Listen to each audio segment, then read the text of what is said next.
ఇద్దరు కూడా అన్యాయపు తీర్పులు నిన్నవారే. ఒకరేమో మనుష్యుడైతే ఇంకొక ఆయనేమో దేవాది దేవుని అయినటువంటి దేవుని యొక్క అద్వితీయ కుమారుడు. మరి ఈ రెండు విషయాలను మనం గమనించినప్పుడు మనకు కనిపించేది ఏంటంటే, ఈ లోకంలో దేవుని కుమారుడైనా మనుష్యుడైనా మనుషులకు ఒకటే. అన్యాయమైనటువంటి తీర్పు తీర్చాలనేటువంటి ఉద్దేశం హృదయంలో కలిగినప్పుడు అది దేవుడైనా మనుష్యుడైనా లెక్కలేదు. వారికి కావాల్సింది ఏంటంటే, వారు అనుకున్నటువంటి తీర్పు, వారు చేయాలనుకున్నది, వారు చేయాలనుకున్న పని వారు చేయడం. అప్పుడు మాత్రమే వారి యొక్క హృదయము సంతృప్తి చెందుతారు. ఈ చదవబడినటువంటి వాక్య భాగంలో కనుక మనం గమనించినట్లయితే కనుక యోసేపు యొక్క మరి గడిచిన రాత్రి కాలంలో మరి పాస్టర్ గారు కొంత ప్రాముఖ్యమైనటువంటి అంశాన్ని ఆయన చెప్తున్నారు. ఏంటంటే, ఆ యోసేపు చేసిన తప్పు ఏంటయ్యా అంటే, నిష్కల్మషమైనటువంటి మనస్సుతోటి తను దేవుని సన్నిధిలో పొందినటువంటి దర్శనాలను లేక కళలను ఉన్నది ఉన్నట్టుగా దాని యొక్క ఆంతర్యము అర్థం కాక, లేక దాని యొక్క ఆంతర్యం అర్థం చేసుకునేటువంటి వయస్సు లేక ఒకసారి తండ్రితో చెప్పాడు, ఇంకొకసారి అన్నలతో చెప్పాడు. ఇందుకీ చేసిన తప్పు ఏంటయ్యా అంటే, దర్శనాలు, దేవుని యొక్క దర్శనాలను చూడలేదు. కొన్ని నోటుకొచ్చిన మాటలు మాట్లాడట్లా, పగటి కళలు చెప్పట్లా. వచ్చి అన్నలతో చెప్తా ఉన్నాడు, అన్న నాకు ఇలాంటి ఆలోచన. ఒకవేళ అన్నలో మనస్సులో ఇలాంటి ఆలోచన ఉందని, లేక అన్నలకు ఇది చెబితే కనుక ఇది తప్పు అని, దీని యొక్క అర్థము అన్నలు నాకు వచ్చి నా మీ దగ్గర సాగిలు పడుతున్నట్లుగా దీని అర్థమని కనుక యోసేపుకు తెలిస్తే ఖచ్చితంగా యోసేపు చెప్పడం. తన అన్నలను అవమానించేటంతటి హీన స్వభావం యోసేపు దగ్గర లేదు. తండ్రికి కూడా చెప్పడం. ఎందుకు నా మాట నేను చెప్పగలుగుతున్నానంటే, వీళ్ళగా ఆ స్వభావాన్ని మనం చెప్పాలంటే కనుక ఐగుప్తులోకి మనం వెళ్ళాలి. ఎప్పుడైతే ఐగుప్తులోకి వెళ్ళామో, యోసేపు వెళ్ళాడు అంతా మనకు తెలుసు. ఏమన్నారంటే, వీడిని చంపేద్దాం, వీడిని చంపేద్దాం. మొట్టమొదటిగా వీడిని చంపేద్దాం, చంపేస్తే కనుక మనం హ్యాపీగా ఉంటాం అనుకున్నారు. అయితే తర్వాత అన్నయ్యటువంటి రూపాయలు వచ్చేమన్నాడు, చంపితే మనకే వస్తే ఏంటి పడేద్దాం. పడేసిన తర్వాత మరి సొంత మరి రక్తం కొంచెం పుట్టినటువంటి అన్న కాబట్టి ఇది తప్పు అనిపించింది.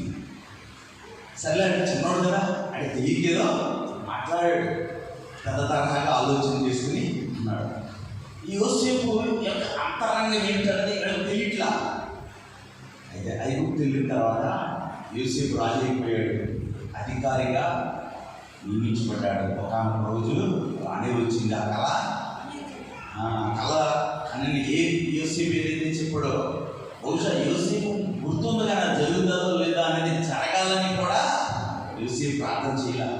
నా అన్నలు నా దగ్గరికి వచ్చి సాగిలపడాలి, నా తండ్రి నాకు నమస్కారం చేయాలని చెప్పి ఎక్కడా కూడా అనుకోవాలి. వచ్చాడు. వచ్చిన తర్వాత అన్నలను గుర్తుపట్టాడు, సాగిలపడ్డారు. అన్నలు గుర్తుపట్టాడు. బా ఎంత గొప్ప, నేను గొప్ప ఉండని అనుకోవాలా. పక్క గదిలోకి వెళ్ళిపోయాడు. పక్క గదిలోకి వెళ్ళిపోయి కన్నీరు కాస్తా ఉన్నాడు. అయ్యో, అన్నలు నేను చాలా కాలం తర్వాత నా అన్నలు నేను కలుసుకున్నానే, నా అన్నలు నేను చూస్తానని నేను అనుకోలేదే, ఏదో పరాయి దేశంలో నన్ను ఇలా పెట్టుకున్నావా ప్రభా, నా కుటుంబాల గురించి లేక నన్ను అన్నలు రక్షించుకోవడానికి. అయ్యా, ఎంత గొప్ప ఆధిక్యత నువ్వు ఇచ్చావు, నా అన్నలు నాకు చూపించావు ప్రభు అని చెప్పి కన్నీరు కాచి ఆపుకోలేకపోయాడట. అది ఎవరి స్వభావం? అది యోసేపు యొక్క స్వభావం. అన్నల యొక్క స్వభావం ఏంటి? చంపేద్దాం అనుకున్నాడు. వీడు ఎవడొచ్చాడుగా, సర్లే అని చెప్పి ఇంకొకటి మంచి ఆలోచన వచ్చింది. చంపేయడం ఎవడాడుతున్నాడు కదా, అది అమ్మేసి ఉంటే అన్నీ కలిసి వస్తాయి మనకి. ఎన్ని వెండి నాణాలు అమ్మేశారంట?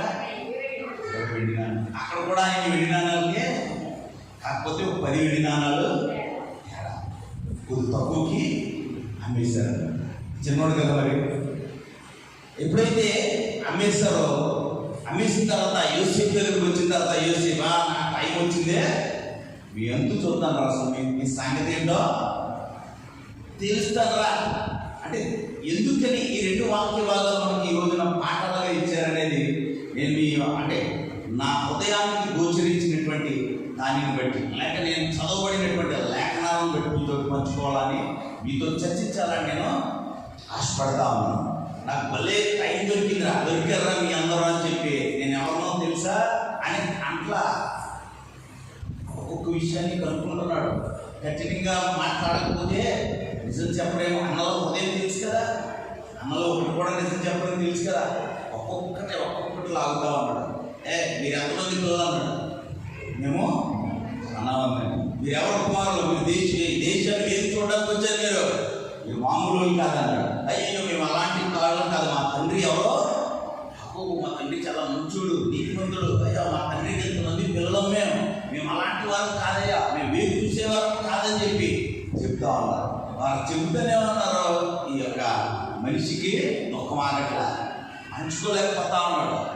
ఎందుకంటే ప్రతించుకునేటటువంటి స్వభావం కాదు కదా, తన అన్నల కోసం ఎదురు చూస్తూ ఉన్నాడు. ఆ వచ్చిన తండ్రి మాట అన్నాడు, నేను ఎవడో తమ్ముడు ఉన్నాడంటే ఉన్నాడు, ఒకడు ఉన్నాడు, ఒక అన్న తమ్ముడు ఉండేవాడు, వాడిని చనిపోయాడు. అక్కడ కూడా అబద్ధమే, చనిపోయాడు మా తమ్ముడు. ఈ ముసలితనంలో నా తండ్రి ఒకరు నా దగ్గర వచ్చాడు ఇక్కడ అన్న అంటే, ఈ ముసలితనంలో నుంచితే కనుక ఆల్రెడీ చనిపోయిన దాన్ని బట్టే మా తండ్రి మిగిలిపోయాడు, వీడు ఒక్కడే మిగిలాడు, ఆయనకి వీళ్ళు కూడా ఉంచుకుంటే అని చెప్పి అంటుంటే వెంటనే మళ్ళీ గదిలోకి వెళ్ళిపోయి ఏడుస్తూ ఉన్నాడన్నమాట. అక్కడ చూస్తున్న వాళ్ళకి అర్థమై ఉండదు బహుశా, ఏంటి ఇలా ఎప్పుడు లేదు కదా, చాలా సంతోషంగా ఉంటాడు ఎప్పుడు చూసినా. ఎందుకంటే దేవుని ఆత్మను కలిగి ఉన్న వారు నిత్యం ఎలా ఉంటారంట, సంతోషంగా. బాధ అయినా, కష్టమైన, ఇరుకైనా, ఇబ్బంది అయినా ఎలా ఉంటారో అది తెలుసుకోవాలంటే చెరసాలకి ఎలా ఉంటుంది.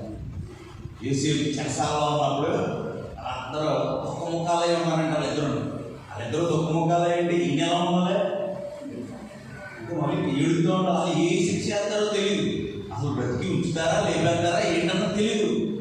ఆ జైల్లో పడేసి వచ్చారంటే. ఏ జైల్లో పడేశారు, రాజ కుటుంబానికి ద్రోహం చేసినటువంటి మనుష్యులను పెట్టేటటువంటి జైల్లో పడేశారు. మామూలు జైలు అయితే వేరు, ఈ జైల్లో ఉన్నప్పటికీ శిక్ష మాత్రం మామూలుగా ఉండదన్నమాట. శిక్ష నిరూపణ అయ్యిందా 700 ఉంటుంది. ఎందుకని ఆడు దేనికి అన్యాయానికి ఎదురు తిరిగాడు, రాజ కుటుంబానికి ఎదురు తిరిగాడు. అయితే తక్కువలేక ఈ స్వభావానికి విరుద్ధంగా ప్రవర్తించాల్సి వస్తుంది. ఆ స్వభావం ఎప్పుడు కోప్పడలేదు, ఆ స్వభావం ఎప్పుడు పగటించుకోలేదు, ఆ స్వభావం ఎప్పుడు కఠినంగా మాట్లాడలేదు. ఇప్పుడు కూడా మొదటిసారి కఠినంగా మాట్లాడుతున్నాడు. కఠినంగా ఆయన స్వభావానికి వ్యతిరేకంగా మాట్లాడేసరికి ఆత్మ ఏమైపోయిందంటే హృదయంలో కట్టలు తెచ్చేసుకుంటూ దుఃఖమైంది. ఆయన ఆగలేకపోయాడు, పక్కకి వెళ్ళిపోయి ఓరుని వినిపించి మళ్ళీ వెంటనే కళ్ళు తుడుచుకుని మళ్ళా సరేలే అని చెప్పి ఫోన్ చేయండి అని చెప్పి ఈ మాటలు నేను ఎందుకు చెప్పడానికి మీకు ఇష్టపడుతున్నానంటే, పిల్లరా, ఈ వ్యక్తి యొక్క స్వభావం ఈ యొక్క ప్రవర్తన ద్వారా మనం తెలుసుకోవచ్చు. అలాగే మనం చదవబడిన సువార్త పాఠ్యభాగంలో కూడా ఒక వ్యక్తిని లేక ఒక దేవుని కుమారుని అదేవిధంగా చేస్తా ఉంటారు. ఆ వ్యక్తి స్వభావం ఎలాంటిదో ఒకసారి చూద్దాం పిల్లలు. ఎందుకంటే ఈ మాటలు చెప్పడానికి ఇష్టపడ మన అంశం ఏంటంటే నిరపరాధి. ఒక నిరపరాధి అంటే నిర్దోషమైన వాడు, ఏ పాపము లేనివాడు, ఏ విధమైనటువంటి చెడు చేయనటువంటి వాడు, నిజమైనటువంటి నడవడిక కలిగిన వాడు. అంటే మన బైబిల్ పరంగా చెప్పుకోవాలంటే ఇన్ని రకాలుగా చెప్పుకోవచ్చు. ఇక్కడ ఉన్నటువంటి వ్యక్తి యొక్క స్వభావం ఎలాంటిదో తెలుసు చూద్దాం పిల్లలు. కీర్తనల గ్రంథం మత్తయి సువార్త 26వ అధ్యాయం 51 నుండి 53. యేసుతో కూడా ఉన్న వారిలో ఒకటి చేయి చాచి కత్తి చూసి ప్రధాన యాజకుని దాసుని కొట్టి వాని చెవి తెగనరిగింది. ఒక నిమిషం దయచేసి.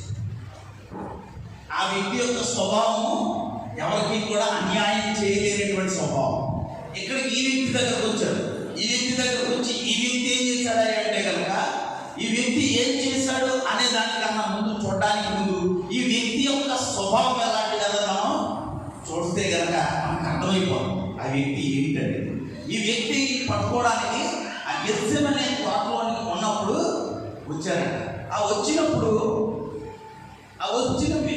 వారు ఏం చేస్తా ఉన్నారంటే, ఆ యేసు ప్రభువును పట్టుకోవడానికి వచ్చేసరికి ఆ శిష్యుల్లో ఉన్న ఒకడు దుడుకు తొందరగా టక్మని ఏం చేశాడంటే, యేసు ప్రభువును పట్టుకుంటానని చెప్పి వెంటనే నేను ఉన్నాను ఎక్కడ అని చెప్పి మలుపుకొని ఆ చెవి తెగ నరికినట్లుగా కనబడతా. అప్పుడు ఏమన్నాలే, బా అద్భుతంగా చేసావు పేరు, ఎంత నేనంటే నీకు ఎంత ప్రేమ, నా కోసం ఒక వ్యక్తిని చంపడానికి కూడా నువ్వు ఎదురెళ్ళడానికి కూడా వెనకాలేదు కాబట్టి నువ్వు నా ఎడలని కలిగిన ప్రేమ ఎంత ఉన్నతమైంది పేతురు అని చెప్పి ఆయన అలా. ఆయన స్వభావం అని కాదు. ఆయన ఏమన్నాడంటే, ఇందులో పెట్టాలి నీ కత్తి, వరలో పెట్టి నీ కత్తి, నీ కత్తిని వరలో తిరిగి పెట్టాయి. కత్తి పట్టుకుని వారందరూ కత్తి చేతనే నాశనం అవుతారు. ఇంకా తర్వాత ఏం చేశాడు ఒకసారి చూడండి. ఈ సమయంలో నా తండ్రిని నేను వేడుకొనలేనని వేడుకొని నేనలా ఆయన 12 సేన కింద చదివితే కనుక ఎన్ని ఒక వ్యూహం అంటే ఎంతమంది అంటే 12,72,000 మంది. ఎవరు పంపుతాడంటే దేవదూతలు, మనుషులుగా గుర్తుపెట్టుకోవాలి. ఎవరు మనుషులు గుర్తుపెట్టుకోవాలి. ఎవరు పంపుతాడంట? దేవదూతల్ని. ఒక దేవదూత యొక్క శక్తిని మీకు ఎంత ఉంటుందో ఒకసారి అంటే మనకు అర్థమై ఈజీగా, ఎందుకంటే ఇప్పుడు టైం లేదు కాబట్టి రెఫరెన్స్ తీసుకో. ఒక అంశాన్ని మనందరికీ నోట్లో నాన్న అంశాన్ని ఒకటి తీసుకోవాలి. అది కూడా పక్కన పెట్టాలి. అది కూడా అందరు కదా. ఒక మంట పగమని మండిపోతాం. ఒక ముగ్గురిని తీసుకెళ్ళి దాంట్లో పడేశారు. ఆ ముగ్గురిని తీసుకెళ్ళి ఇలా పడేశారు. ఆ వాంకు వెళ్ళిపోయి పడేసిన వాళ్ళు కనపడలేదు. వాళ్ళు ఏమైపోయారు? కాలిపోయి బొగ్గైపోయారు. మనకు లోపల ఒకటి కనబడుతుందంట. ఎందులో కనబడుతుంది? అగ్నిలో ఒక దేవదూత. అగ్ని కూడా ఆ దేవదూతలను ఏమీ చేయకూడదు. ఆ అగ్ని దగ్గరగా ఉండి ఇలా విసురునోళ్ళు మసైపోయారు. ఆ అగ్నిలో ఉన్నటువంటి దేవదూత అలా తిరుగుతూ ఉంది. అగ్ని కూడా దేవదూతలనే. అప్పుడు దేవుడు మాట్లాడుతూ ఉన్నాడు యేసుతో, నేను నా తండ్రిని వేడుకుంటే ఇంతమందిని పంపుతాడు. ఒక్కొక్కడి శక్తి ఎంత ఉంటుందో తెలుసా అని చెబుతూ ఆయన ఏం చేశాడు? ఆ చెవిని తీసుకొని ఇక్కడ చూడండి,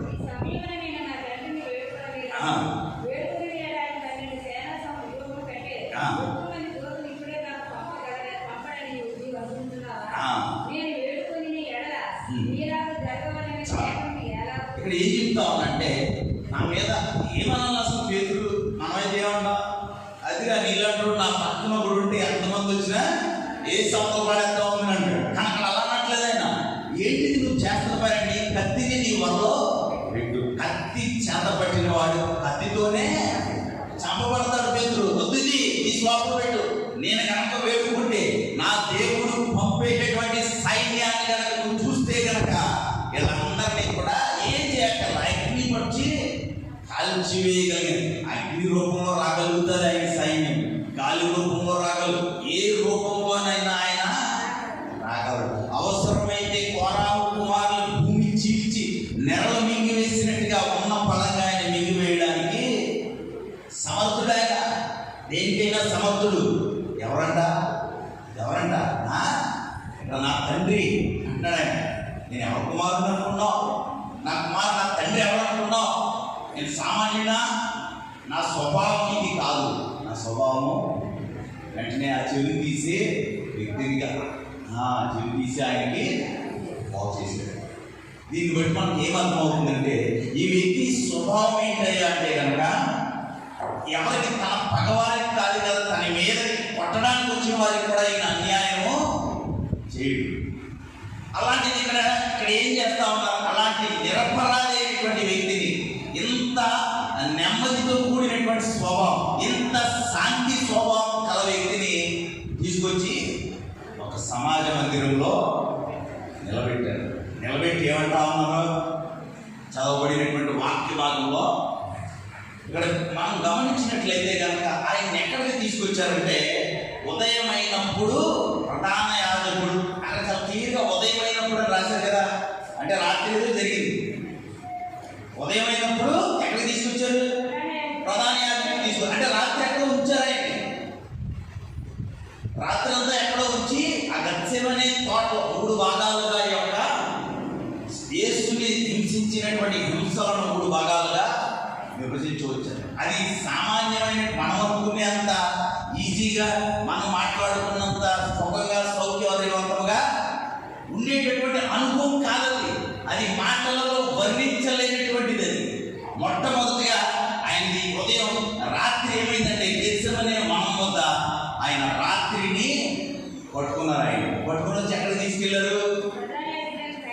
కాదండి, రాత్రి ఏం తీసుకెళ్తారంటే కనుక 27వ అధ్యాయం మనం చదివినట్లయితే కనుక ముందు ఆ రాత్రి గెత్సేమనే తోటలో అధిపతి యొద్దకు ఆయన తీసుకెళ్తారు. రాత్రి ఎక్కడికి తీసుకెళ్తారో ప్రధాన అధిపతి దగ్గరికి ఆయన రాత్రి తీసుకెళ్లారు.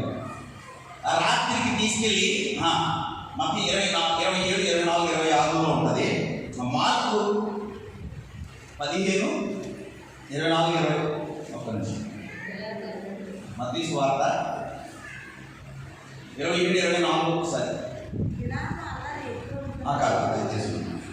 మార్కు సువార్త 15వ అధ్యాయము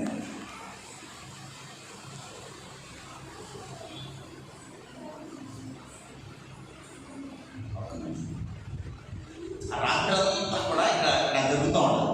యేసును పట్టుకొని వారు ప్రధాన యాజకుడైన కయప యొద్దకు ఆయనను తీసుకొని పోగా, రాత్రి ప్రధాన యాజకుడి దగ్గర కయప దగ్గరకు తీసుకెళ్ళారు. ఆ తీసుకెళ్ళినప్పుడు అక్కడ అందరూ ఎవరు ఉంటారంటే శాస్త్రులు, పరిచయులు. అక్కడ ఒక సభ ఉంటుంది. అక్కడ మనకి ఎలాగైతే సుప్రీం కోర్టు ఉంటుందో వాళ్ళకు కూడా ఒక సుప్రీం కోర్టు ఉంటుంది. ఆ యూదుల యొక్క సుప్రీం కోర్టు ఏమంటారంటే సన్హెద్రిన్ సభ అంటారు. సన్హెద్రిన్ దాంట్లో 72 మంది పెద్దలు ఉంటారు. అందరూ ఒకే దానికి చెందిన వారు కాదు. శాస్త్రులు, పరిచయులు, సదుకై ఇలాంటి వివిధ రకాలకు చెందినటువంటి అధిపతులు అందులో ఉంటారు. ఆ రాత్రి ఆయన అక్కడికి తీసుకెళ్లారట.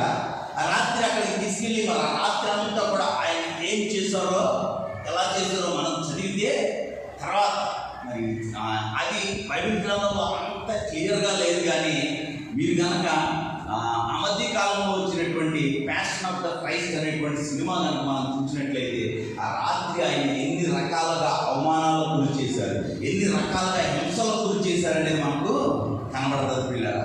అంతేకాకుండా ఉదయం అయిపోయింది. మత్తయి సువార్త 27, 1, 2 వచనాల్లో ఉదయమైనప్పుడు అని ఉంటుంది. ఆ ఉదయమైనప్పుడు ప్రధాన యాజకులను, ప్రజల పెద్దలను యేసును ఆయనకు విరోధముగా ఆలోచన చేసి బంధించి తీసుకుని పోయి అధిపతి అయిన ఎక్కడ ఉదయం ఎక్కడ తీసుకొచ్చారనమాట? ప్రధాన యాజకులను, ప్రజలను, పెద్దలందరూ ఉదయం ప్రధాన ఎక్కడికి తీసుకొచ్చిన తర్వాత మూడవదిగా ఎక్కడికి తీసుకెళ్లారంటే పొంతి పిలాతు దగ్గరకు తీసుకెళ్లారు. పొంతి పిలాతు దగ్గరకు తీసుకెళ్లారు.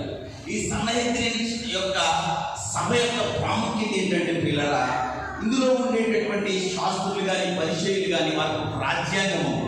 ఆ రాజ్యాంగం ప్రకారం అందులో ఆ కాలం ఏ కాలం అయ్యా అంటే పస్కా పండుగ కాలం. ఆ పస్కా పండుగ కాలంలో యూదుల ఆచార క్రమం ప్రకారం ఏ క్రిమినల్ని కూడా లేక ఏ ఒక్క వ్యక్తిని కూడా చంపడానికి కానీ, ఆ వ్యక్తి మీద నేరారోపణ చేసి దాన్ని నిరూపించడానికి కూడా ఎవరు కూడా ముందుకు రాదు. అది ఆ యొక్క సన్హెద్రిన్ సభ యొక్క రూల్స్కి వ్యతిరేకమంట. ఆ సన్హెద్రిన్ సభకు వ్యతిరేకం. ఇంకొక ప్రాముఖ్యమైనటువంటి విషయం ఏంటంటే రాత్రి పూట అసలు ఆ క్రిమినల్ పట్టుకోరంట. ఆ కాలంలో పట్టుకున్నా కూడా విచారణ చేయరు. ఏ కాలంలో? ఆ పస్కా కాలంలో.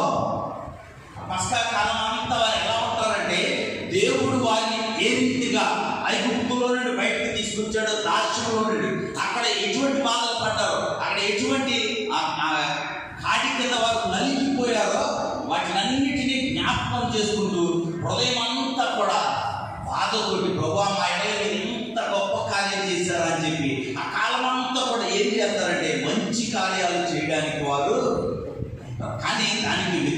విధంగా వీళ్ళందరూ ఏం చేస్తా ఉన్నారంటే దేవుని వారి యొక్క రూల్స్ కూడా వారు అతిక్రమించేశారు. వారి యొక్క రూల్స్ కూడా అతిక్రమించేశారు అన్నమాట. అతిక్రమించేసి ఏం చేస్తా ఉన్నారంటే ఒక 26 మంది ఒక కమిటీ ఉంటుందండి. యాక్చువల్గా ఒక కమిటీ వేయాలి.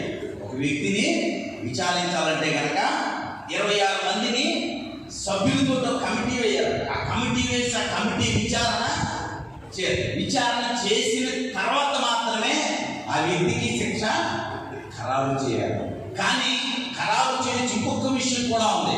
ఆ పస్కా పండుగలో వారి ఆచారం ప్రకారం ఏంటంటే ఖైదులో ఉన్నటువంటి ఎవరైతే ఖైదుగా చేయబడతారో వారిని విడుదల చేసేటటువంటి ఆచారం కూడా వారికి. ఎందుకని ఈ మాట మీకు చెబుతా ఉన్నానంటే ఆ పస్కా కాలంలో ఎవరి మీద నేరాలు మోపడం కానీ, ఎవరినైనా జైల్లో వేయడం కానీ, ఎవరినైనా శిక్షించడం కానీ జరగదు. దానికి బదులుగా ఏం జరుగుతుంది?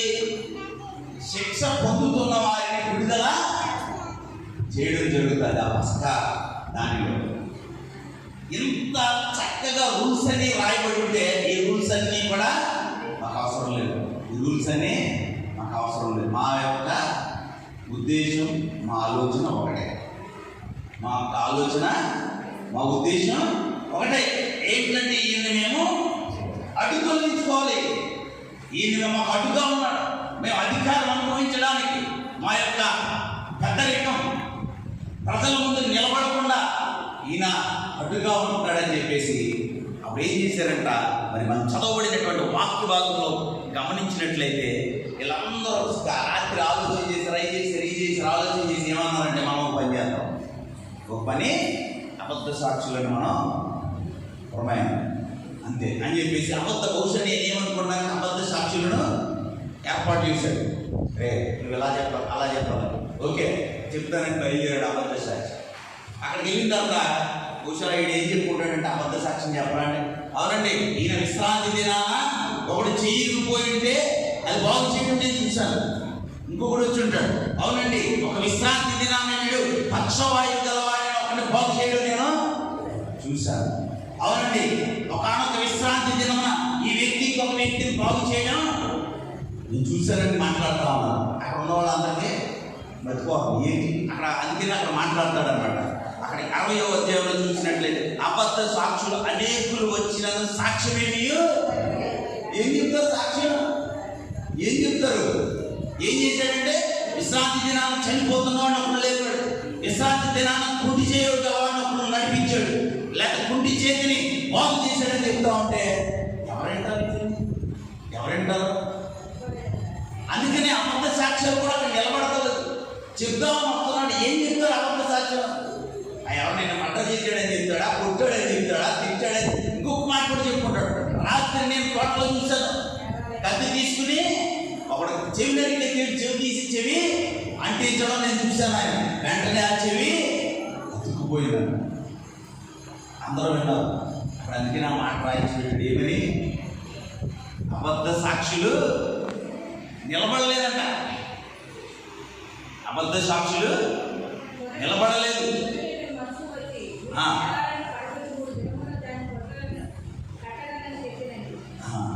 ఇంకొక మాట దాని వాక్యానికి ఆ వాక్య భాగంలో వెళ్ళడానికి ముందు ఒక వాక్య భాగం నేను చూపించడానికి నేను ఇష్టపడుతున్నాను. సామెతల గ్రంథం 1వ అధ్యాయం 10-12 వచనాల్లో మనం గమనించినట్లయితే నేను చదవబడినటువంటి కీర్తన భాగంలోని ఈ రోజు రాత్రి నేను వెళ్ళకపోవడం లేదు. నా కుమారుడా పాపులు నిన్ను ప్రేరేపింపగా గొప్పకుంది, మాతో కూడా రమ్ము. ఎవరు ప్రాణం తీయడానికి? నిర్దోషి అయిన ఒకనే. ఇది ఎవరు రాశారండి? ఇది సొలొమోను. ఆ కాలంలో దేవుని యొక్క జీవగ్రంథం వారి చేతుల్లో ఉంది. ఆ ధర్మశాస్త్రమైనటువంటి ధర్మశాస్త్రం వారి చేతుల్లో వారు అనుదినము దీనిని బోధించేవారు, దీన్ని అనుసరించేవారు, దీని గురించి చర్చించుకునేవారు. ఈ వాక్యం కూడా వారు చర్చించుకునేవారు. అక్కడ ఉన్నటువంటి యూదులందరూ కూడా, అక్కడ ఉన్నటువంటి పెద్దలు, సదుకాయులు, శాస్త్రులు, పరిచయులు వారందరికీ కూడా పరిచయమైనటువంటి మాట.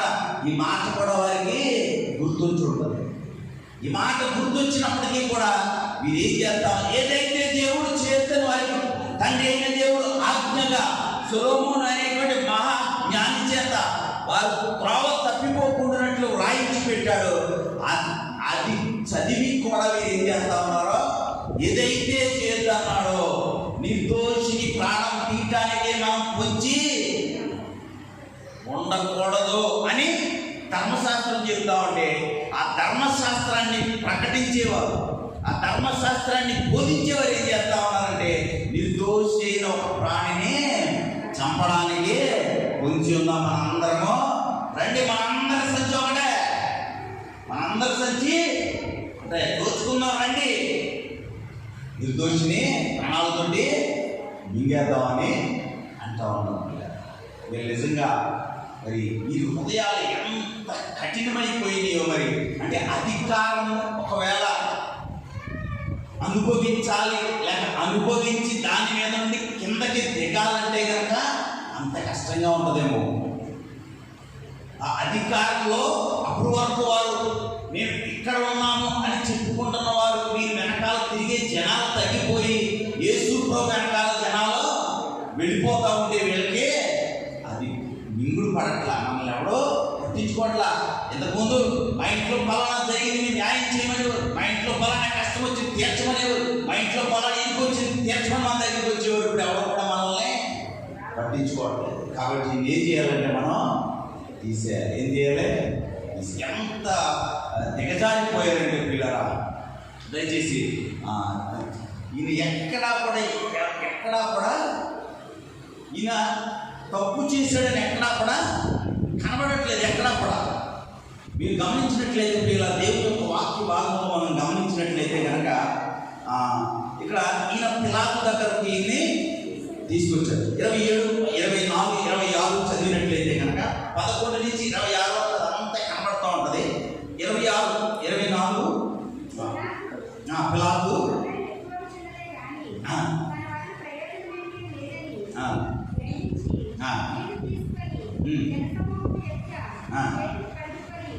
ఈయన ఎవరంటే పిలాతు ఏం చేయాలి అంటే ముందంతా అయిపోయింది, అబద్ధ సాక్షులు లేవు, అక్కడ ఏం చేయలేకపోయారు, ఇక్కడ ఏం చేయలేదు, ఎక్కడికి తీసుకెళ్ళినా ఏమి చేయాల పిలాతు దగ్గర తీసుకొచ్చారు. ఖచ్చితంగా మన తరపున ఉంటాడు, మనకి న్యాయం చేస్తాడు అని చెప్పి నమ్మకం కదా. అక్కడ అధికార కాంక్ష కలిగిన వాడే. వీరు ఏ రీతిగా అయితే అధికారాన్ని వదులుకోలేక దేవుని సిలువ వేయాలని ఇష్టపడుతున్నారో, ఈ పిలాతు కూడా అధికారానికి బానిస. ఏమని అంటా ఉన్నాడో, ఈయనంటూ నాకే దోషము కనబడట్లేదు కాబట్టి వీళ్ళు నేను తీసుకున్నాను, నా చేతులు నేను కడిగేసుకున్నాను, నాకు దీనికి ఏ విధమైన సంబంధమో లేదు. ఏమంటా చక్కని మాట ఉంటుంది. ఏమని అంటుందంటే, వీరిని యూదులకు ఇది ఇష్టమైనది కనుక వారిని సంతోష పెట్టడానికి ఇది చేశాడు.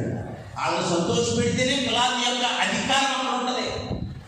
ఆయన కనుక సంతోష పెట్టకపోతే కనుక ఆ అధికారం పిలాతు దింపేస్తారనమాట. ఆ అధికారానికి వీళ్ళు ఎవరైతే ఉన్నారో వీరు ఏం దిగైతే మాకు అధికారమే కావాలి, అవసరమైతే ఒక నిరపరాధిని చంపేయడానికి మేము సిద్ధమే అని చెప్పి దిగజారిపోయిన స్థితిలో ఉన్నారు. ఈ పిలాతు కూడా అలాగే దిగజారిపోయాడు. నిలబడి ఏమన్నా తెలుసా రోజు కుదరదు. అయితే అది పిలాతు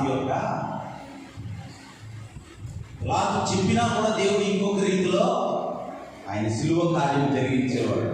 కానీ పిలాతు అధికారానికి బానిసైపోయి, ఎందుకు ఈ మాటలు చెబుతా ఉన్నా, అధికారం అనేది ఎంత భయంకరమైనదో. ఒకసారి అధికారాన్ని చలాయించడానికి అలవాటు పడ్డామా అంటే అందుకనే దేవుడు అనమాట.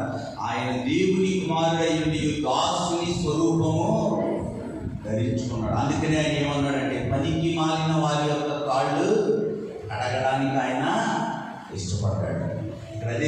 ఇక్కడ చాలా కనబడతా ఉన్నాను. మీరందరూ కూడా ఏమంటాం, మేము ఎట్టి పరిస్థితుల్లోనూ ఇక్కడ మనం చదవబడినటువంటి వాక్యం దయచేసి మార్క్స్ వార్త 15:12 ఒకసారి 15:12. అందుకు పిలాతు అలాగైతే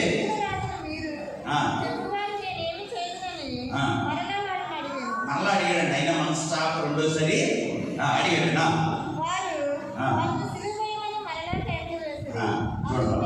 చాలా అందుకు పిలాతు అలాగైతే ఏం చేయమని అడిగితే మళ్ళీ సిలువ వేయండి అక్కడ 15 వచనంలో కనబడుతుంది. చూడండి పిల్లారా, 15 పిలాతు జన సమూహమును సంతోష పెట్టుటకు మనస్సు గలవాడై బరబ్బను విడుదల చేసి యేసును కొరడాలతో కొట్టించి సిలువ పిలాతు ఒక్కడే కాదండి, పిలాతు దానికి అతీతులు. మనం కూడా అతీతులు వెళ్ళి కాదు. మనం కూడా అనేక సార్లు నిర్దోషమైన వారి మీద అనేకమైనటువంటి మాటలు మాట్లాడినటువంటి అనుభవం మనం కూడా కలిగి ఉంటాం. ఒక పిలాతు ఇక్కడ ఏంటంటే రాయించబడింది కాబట్టి కనబడుతుంది, వీరందరూ రాయబడ్డాయి కాబట్టి కనబడుతుంది. మనం రాయబడము కాబట్టి మనం చేసేవన్నీ కూడా అలాగే ఉంటుంది. మానవ స్వభావం మనుషులు సంతోష పెట్టడానికే మనం ప్రాబ్లం అంతా కూడా. దేవుడు చూస్తాడనే భయం అనుకుండదు, దేవుడికి లెక్క చెప్పాలనేటువంటి భయం లేదు. వాళ్ళకు కూడా భయం లేదు. వాళ్ళకి ఏంటంటే మనుష్యుల ముందు మా అధికారం నిలబడాలంటే. దేవుడు అయినా తర్వాత విషయాలు చూస్తాడో చూడో, ఉన్నాడో లేడో, ఉంటే ఉంటాడు అంతే. మన తాపత్రయం అంతా ఏంటంటే కనబడుతున్న మనుషులను మనం సంతోషపెట్టాలి, దేవుడికి సంతోషపెట్టాలని ఏ నాడు కూడా. మరి మానవ జన్మ అంతేనేమో, ఈ మానవుని యొక్క జన్మ అంతేనేమో. దేవుడిని సంతోషపెట్టడం అంతా ఈజీ అని మాట. ఎంతగా దిగజారిపోయారంటే పిల్లలు, ఒక్కసారి చూసి త్వరగా నా మాటలు ముగించడానికి నేను ఇష్టపడతా ఉన్నాను. ఇక్కడ అందరు అబద్ధ సాక్షులు ఇచ్చారు కదా. ఇక్కడ చదవబడిన వాక్య భాగంలో మనం గమనించినట్లయితే 60వ వచనంలో ఏమంటారండి? అబద్ధ సాక్షులు అనేకులు వచ్చినను సాక్ష్యమేమీ దొరకలేదు. ఈలోపు ఎక్కడా కూడా దొరకలే. తిప్పేశారు, అక్కడికి వెళ్ళారు, ఇక్కడికి వచ్చారు, ఇక్కడికి వచ్చారు, పిల్లల దగ్గర నాకు సంబంధం లేదండి, నాకు సంబంధం, నాకు నా అధికారమే కావాలి. ఒకవేళ నువ్వు విడిచిపెట్టేమన్నాను అనుకో, మీరు మామూలు కాదు. ఆ పిలాతు కఠినంగా మాట్లాడాలి. ఆ బరబ్బాని విడుదల చేయడేమంటారండి?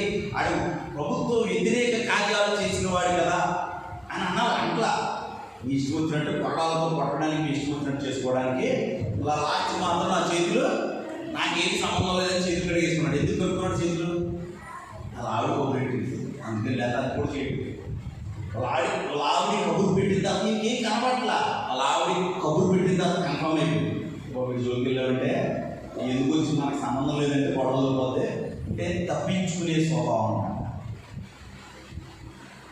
ఏమవుతుంది అక్కడ? పిలాతుకి ఏమీ చేయలేదు. పిలాతుని ఎదురు రోమా సామ్రాజ్యం ఇనప చక్రాల కింద వారు అనగా దొరకబడి ఉన్నారన్నమాట. ఎదురు తిరిగితే తాట తీస్తారు అక్కడ.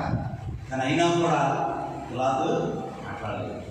ఇక సాక్ష్యాలు ఏమీ దొరక తొదకి ఎవరు వచ్చారంట? 61లో ఉంటుంది. ఇద్దరు మనుష్యులు వచ్చి వీడు దేవాలయం పడగొట్టి 3 దినముల్లో దాన్ని కట్టగలనని చెప్పాడు.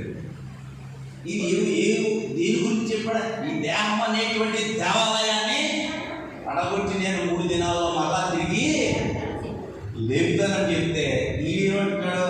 నేను ఏమన్నాడు అనుకున్నావు? ఈ దేవాలయాన్ని పడగొడతా 1 గంటలో అయిపోతా.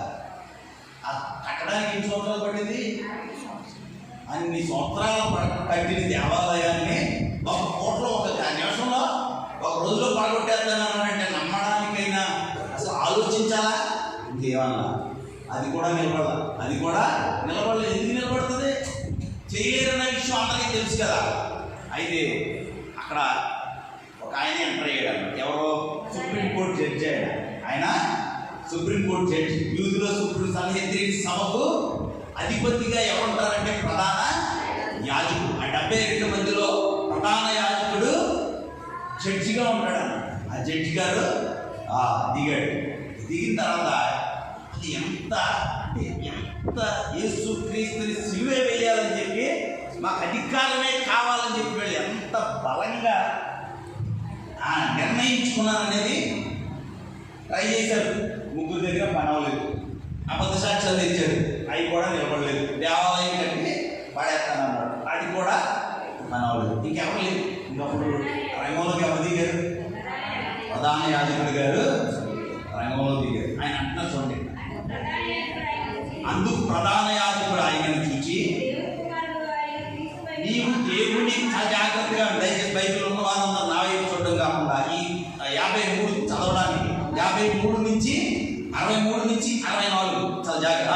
అందుకు ప్రధాన యాజకుడు ఆయనను చూచి, నీవు దేవుని కుమారుడవైతే, క్రీస్తు అయితే ఆ మాట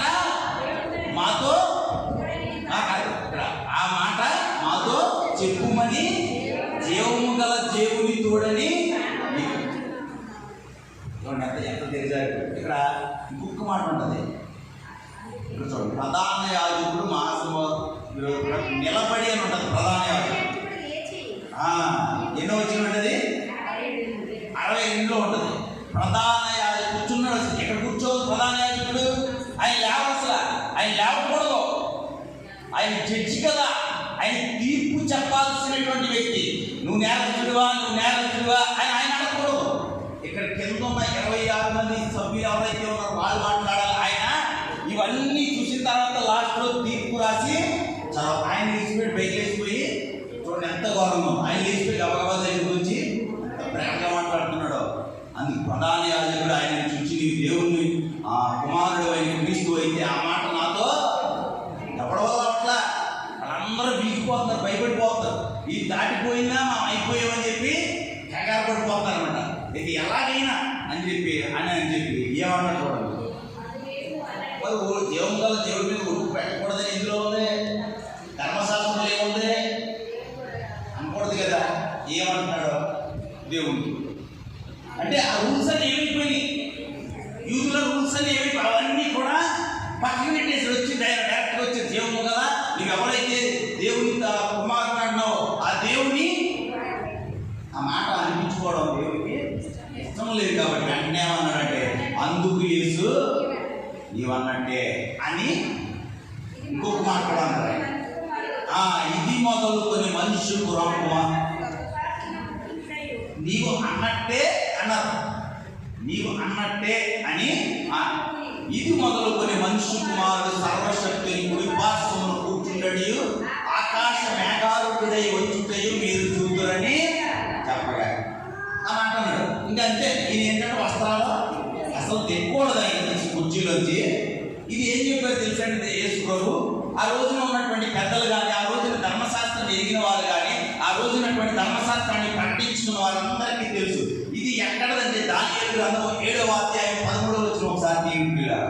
దానియేలు గ్రంథము ఇది ప్రముఖమైనటువంటి యూదులకు ఉన్నతమైన ప్రమాణాలు కలిగినటువంటి గ్రంథంగా చెప్పబడేటువంటి గ్రంథము. దానియేలు గ్రంథము 7వ అధ్యాయం 13వ వచనం. రాత్రి కలిగిన దర్శనములను మీరింకా చూస్తుండగా ఆకాశ మేఘారుడై మనుష్య కుమారుడిని పోలిన ఒకడు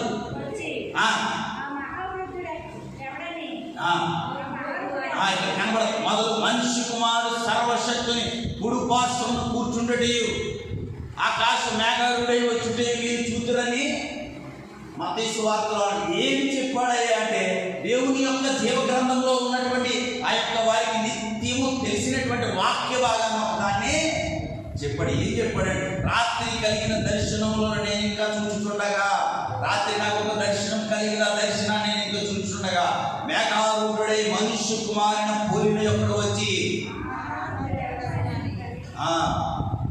ఆయన ముఖము నాకు తేవడేమో అని వాక్య భాగం చెప్పి ఆ గ్రంథంలో ఉన్న దాన్ని ఏమంటాడో ఇంకా మనకు సాక్షులతో పని లేదు. ఏం చేశాడండి ఈయన? దైవ దూషణ. ఇక్కడ అసలు ఆయన ఏమన్నా మాట్లాడినంత ప్రధాన యాజకుడి గారే మాట్లాడారు. ఏమని? నువ్వు దేవుడి కుమారుడు అంట కదా, అలాగైతే కనుక నా మీద ఒట్టు అన్నాడు. ఆ ఒట్టుని ఎవరన్నారు? ఆయన అన్నాడు. ఈయన ఏమన్నారు? నీవు అన్నట్టే. ఏది నువ్వు అన్నట్టు? నువ్వు కుమారుడు నేను అంటున్నావు కదా, నేను అంతే అంటలేదు, నువ్వు అన్నట్టే అన్నారు. అన్నట్టే అని దానికి ఒక సాదృశ్యాన్ని కూడా దేవుడు, ఇది నేను నా మాట కాదు, నీవు ఈ నిత్యము చూస్తున్నటువంటి వాక్య భాగము, మీరు నిత్యము అనుసరిస్తున్నటువంటి ధర్మశాస్త్రంలోనే అది రాయబడి ఉంది చూడమని చెప్తే అన్ని తెలుసు. అక్కడ వెంటనే అయినా మరి సీన్ కట్టి కట్టాలి కదా, వెంటనే అయినా ప్రధాన యాజకుడు ఏం జరిగిందో కింద కూడా ఎవరికి వినపడదు. అప్పుడు మనకులాగా మైకులు లేవు కదా, మనకులాగా మైకులు లేవు. ఇలాగా ఇక్కడ జస్ట్ ఇక్కడ విచారణ జరుగుతూ ఉంటుంది. ఆయన కూర్చుంటాడు, వాళ్ళ దిగి కిందకు వచ్చాడు. అక్కడేమో వాళ్ళందరూ సభ వాళ్ళందరూ కూర్చుంటారు. ఈ ముందు ఉన్నది అందరూ కూడా పెద్దలు, 72 మంది పెద్దలు కూర్చుంటారు. ఆ 72 మంది పెద్దలు మళ్ళా 26 మంది కమిటీ ఒకటి ఉంటుంది. ఆ కమిటీ ఇక్కడ కూర్చుని ఉంటుంది. ఆయన అక్కడ దిగి వచ్చి వెంటనే అడిగాడు, ఏం మాట్లాడాడు? అక్కడ ఎవరికి మాట్లాడు, కింద ఉన్న వాళ్ళు ఎవరికి వాళ్ళకి తెలిసింది ఏంటంటే ఈ బట్టలు చింపేసుకోవడం అంటే, వెంటనే బట్టలు చింపేసుకోవడం, చింపుకోగానే ఇక్కడ చూసుకో, ఇదిగో ఈ దోషణ మనకి సాక్ష్యంతో పని. ఎందుకని ఎవరు తీసుకుని సాక్ష్యం మనం ప్రవేశపెట్టలేము. మనకి సాక్ష్యంతో పని. నా బట్టలు చింపుకోవడమే మీకు నిదర్శనం. మీ ఏంటంటే ఏం చేయాలంటే ఇక మనం ఏం చేయాలంటే వీడు మరణమునకు పాత్రుడని చెప్పేశాడు. అక్కడ అదే మాట్లాడుతూ ఉన్నాడు దేవుడు సామెతల గ్రంథంలో. కానీ నిర్దోషి అయిన ఒకరిని పట్టుకోవడానికి మనం పొంచి ఉండకూడదు అని అక్కడ చెప్తా ఉంటే వీళ్ళే చెప్తా ఉన్నారంటే నిర్దోషి అయిన ఒకరిని పొంచి ఉండడానికి మనం అందరం వెళ్ళి పొంచి ఉండి మనందరి సంచి కూడా అంటే తిప్పి ఒకటైపోయారట సభ అంతా కూడా. అప్పటి వరకు పేదలుండి శాస్త్రులు అంటే పరిశీలికి పడేది, పరిశీలి అంటే శాస్త్రులకు పడేది కాదు, వీరిద్దరు అంటే సతుగైకి పడేది కాదు. కానీ వీళ్ళందరూ సంచి ఒకటైపోయింది. వీళ్ళందరూ సంచి ఏంటంటే అధికారం అనేటువంటి సంచలనం కావాలన్నమాట. వెంటనే ఆయన బట్టలు చింపుకోగానే వీళ్ళందరూ ఏమన్నారంటే ఆయన ఏం చేయాలంట, శిలు మరణమునకు ఈయన పాత్రుడు. కొందరేమో అరచేతితో కొట్టారంట, కొందరేమో ఎందుకు కొట్టారని ఎవరైనా అడిగాడనుకో ఏమి మాకు తెలియదు, మా ప్రధాన యాజకుడు మా సుప్రీంకోర్టు జడ్జి గారు కిందకి దిగారు, ఆయన అసలు దాని నుంచి కిందకే దిగారు, అలాంటిది కిందకి దిగారు. కిందకి దిగడమే కాకుండా ఆ యొక్క అన్యాయమైనటువంటి వ్యక్తిని లేక ఆ దుష్టునితో ఆయన మాట్లాడాడు. ఆ మాట్లాడిన తర్వాత ఆయన ఏం చేశారంటే బట్టలు చింపేసుకున్నారు. బట్టలు చింపేసుకున్నారంటే ఏదో ఘోరమైన మాట. మా జడ్జి గారు నన్ను ఉంటాడు, లేకపోతే మా దేవుడు నన్ను ఉంటాడు కాబట్టి వెంటనే మేము పుట్టేద్దాం తీర్చేద్దామని చెప్పేసి వెనకాల పడి వెళ్ళిపోయారు. ఎంతటి దౌర్భాగ్యమైనటువంటి స్థితిలోకి ఆనాటి బోధకులుగా పిలువబడుతున్న వారు, శాస్త్రులుగా పిలువబడుతున్న వారు ఏ రీతిగా దేవుని అన్యాయంగా తీర్పు తీర్చారో.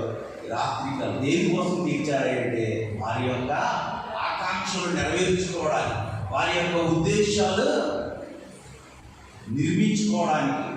నిర్దోషి అయినటువంటి దేవుడిని మీరు ఏం చేశారంటే సిలువ వేయడానికి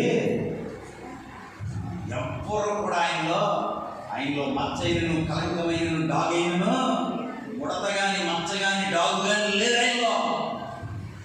ఇలా ఉన్నాయనుకుని ఉన్నాయి మీరు చూసామని చెప్పి ఎవరు చెప్పారు? పెద్దలందరూ కూడా నిర్ణయించి ఆయన తీసుకుని ఆ కింద వాడి సిలువ వేయండి అన్న వాడికి ఏం తెలియదు అసలు.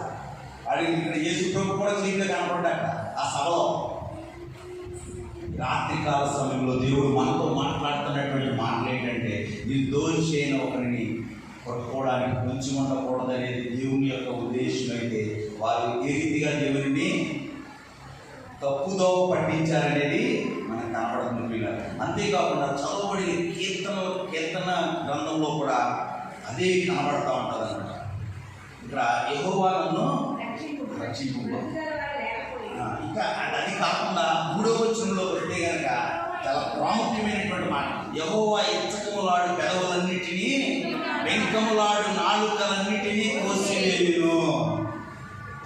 సిలువ ఎందుకంటే ఏమన్నారు పిలాతు, నా పాపం ఇక్కడ కాదంటే మా మీద మా పిల్లల మీద రాణి అన్నారు. తర్వాత ఏం జరిగింది? చుట్టుకోకడో పుట్టుకోకడో పారిపోయి ఆ దేశం పారిపోయినప్పుడు ఒకడో, జర్మనీ పారిపోయినప్పుడు ఒకడో, అక్కడ ఎక్కడ పారిపోయి. అయితే ఆయన ఉచితమైనటువంటి కృప, ఆయన ఉచితమైన ప్రేమ, తండ్రి అయిన ఉచితమైన ప్రేమ యూదుల ఎడల హెచ్చుగా ఉన్నది కాబట్టి ఆయన మరలా వారిని సమకూర్చాడు. ఈ శిక్ష అయితే వారి మీదకి నాలుగులు కోసి వేయబడ్డం కాదు, గ్యాస్ ఛాంబర్లో పెట్టి అనేక మంది ఒక గది. హిట్లర్ ఎలా చెప్పాడంటే యూదుల్ని ఒక రైల్వే బోగి లాంటి దాన్ని తయారు చేయించేవాడంట. రైల్వే బోగి లాంటిది, దాంట్లో ఎంతమంది పడితే అంతమందిని ఎక్కించేసేవాడంట. ఎక్కించేసి దాంట్లోకి విశ్వాయుని వదిలేవాడంట. చచ్చిపోయిన తర్వాత ఇలా తింటే ఒక పళ్ళు తేలిపోయి కూడా అలాగా మళ్ళీ ఏం చేసేవాడంట, పై ఆకాశంలోనికి తీసుకెళ్ళి బాంబు కట్టేసి కిందకు వదిలేసేవాడు. బాంబు కట్టి కిందకు వదిలేసి పేరుతే చూసి ఆనందించి ఎంత వచ్చపోతాను. దేని గురించి అయ్యా అంటే దీని గురించే, ఆ పాపం మా మీద మా పిల్లల మీద ఉండుగాక ఉందే, నేటికి కూడా నిలిచి ఉన్నాం. దేవుడి మాటలు మన వినికిడిలో మరి భద్రపరిచి దేవుడు ఏదైతే వాగ్దానం ఇచ్చాడో, ఏదైతే ఆజ్ఞ మనకి ఇచ్చాడో, జ్ఞాని అయిన సొలొమోను ద్వారా చెప్పబడుతుంది. ఏమనంటే నిర్దోషి అయిన ఒకనే పట్టుకొనుటకు దాగి ఉండకూడదు మనం. వారు అంటారు, మనందరి సంచి ఒకటే అంటారు, నువ్వు మాత్రం వద్దు. నిర్దోషైన జోలికి వెళ్తే కనుక ఏమవుతుంది? ఏదో ఒక రోజున మన మీదకి రావాల్సినటువంటి శిక్ష వస్తుంది. అయితే కొద్దిగా ఆలస్యం అవ్వచ్చేమో కానీ ఖచ్చితంగా. ఎందుకంటే దేవుని యొక్క దైవజనులు ఈ రెండు భాగాలను చూసి, ఒకటి యోసేపు చూపించారు, రెండవది దేవుని కుమారుడైనటువంటి. ఇద్దరు స్వభావం ఒకటే.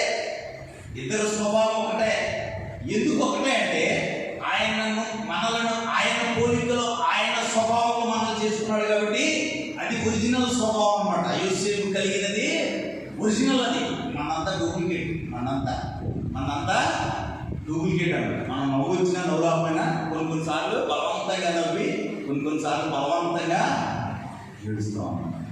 దేవుడు అది వద్దంటా ఉన్నాడు. దేవుడు అది వద్దని చెప్తా ఉన్నాడు. అది వద్దు, నువ్వు ఎలా ఉండాలో అలాగే ఉంది అని దేవుడు చెప్తున్నాడు. ఈ రాత్రి పరిశుద్ధాత్మ దేవుడు మన ఇంటిలో ఈ వాక్యం ఫలించి అభివృద్ధి పరచును గాక.